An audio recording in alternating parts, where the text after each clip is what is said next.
नमस्कार, आदाब। मेरा नाम है पथिक और चलचित्र टॉक्स में आप सभी का बहुत-बहुत स्वागत है। तो आज हम बात करेंगे विक्रमादित्य मोटवानी की फ़िल्म लुटेरा के गीत पर, जिसके अल्फ़ाज़ लिखे गए हैं अमिताभ भट्टाचार्य की कलम से। तो सबसे पहले शुरुआत करते हैं अनकही से। अनकही यानी वो कहानी जिसे अब तक कहा नहीं गया। तो इसमें लिखा है कि क्या कभी सवेरा लाता है अंधेरा, सूखी स्याही देती गवाही, सदियों पुरानी ऐसे कहानी। तो यहाँ सवाल पूछा जा रहा है कि क्या सुबह की रोशनी कभी डार्कनेस लेकर आ सकती है?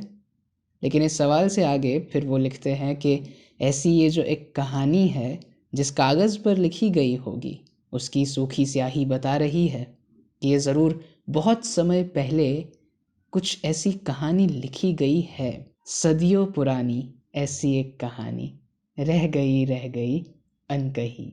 फिर गाने के अंत में एक बात आती है जिसमें लिखा है, पत्ते जो शाखों से टूटे, बेवजह तो नहीं रूठे हैं सभी। यानी पेड़ से जो पत्ते टूट जाते होंगे वो शायद कुछ वजह रही होगी जो पेड़ से रूठ जाके अलग हो रहे हैं।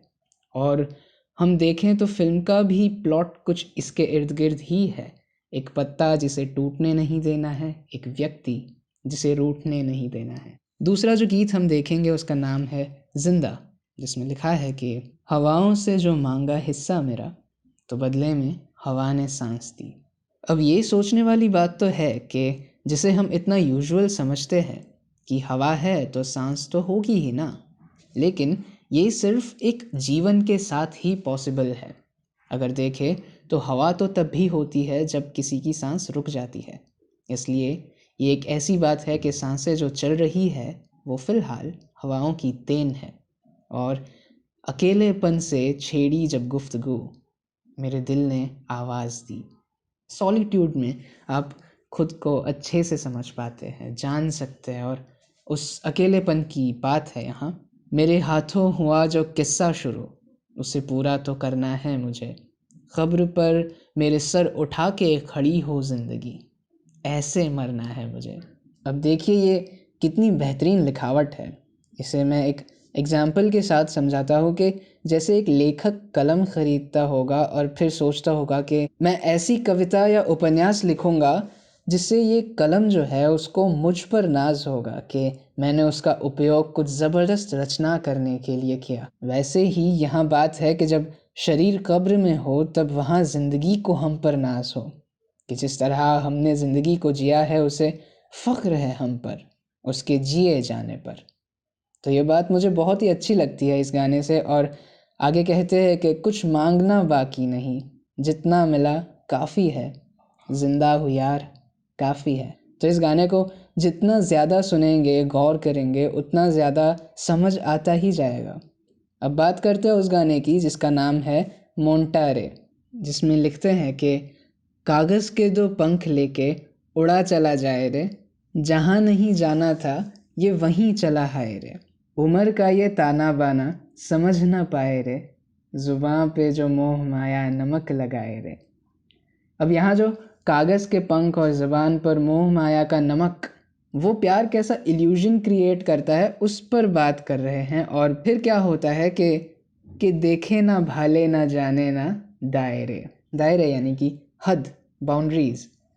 दिशाहारा जो राह भूल चुका है या गलत रास्ते पर चढ़ गया है, वैसा केमुन कैसा, बोका यानी कि इडियट या स्टूपिड, मोंटारे मोन यानी कि दिल। तो ये कुछ बंगाली शब्दों का उपयोग है यहाँ पर। और सबसे मज़ेदार बात यह है कि मोन शब्द को भी जैसे एक अपनेपन के साथ पुकारते हैं। अरे मोंटा, वो जो सफिक्स है ना, वो ये है कि मोंटा भाषा का कोई टेक्निकल वर्ड नहीं है, लेकिन हम जब किसी को लाड़ से या प्यार से बुलाते हैं तो जैसे बोलते हैं वैसे मोन को मोंटा रे करके एड्रेस किया है। बेसिकली प्यार में पागल कैसा स्टूपिड सा ये दिल है, वो बात है ये गाने में। और दो गाने हैं जो इसी बात के आसपास है कि इश्क जो है वो शुरू कैसे होता है। एक है सवार लूँ और दूसरा है मनमर्जियाँ। इनमें भी इसी सिचुएशन को डिस्क्राइब करा गया है कि दिल के हाल क्या है। और जो आखिरी गीत हम देखेंगे वो फिल्म की भी कहानी को सम अप कर देता है, जो है शिकायतें। तो उसमें लिखा है कि बताए बिन गलतियाँ गिनाए, सितारे जब भी सदा सुनाए। अब यहाँ सदा यानी कि हमेशा नहीं, लेकिन उसका एक और मायना ये है कि सदा यानी पुकारना। तो यहाँ बात है कि सितारे जब भी पुकार के बुलाए, लुटेरों को बागवां बनाए। अब देखिए, ये बड़ी पैराडॉक्सिकल बात है कि जो लुटेरा है, जो छीन के ले जाने वाला है, उसे बागवान बगीचे की देखभाल के लिए रख दिया है।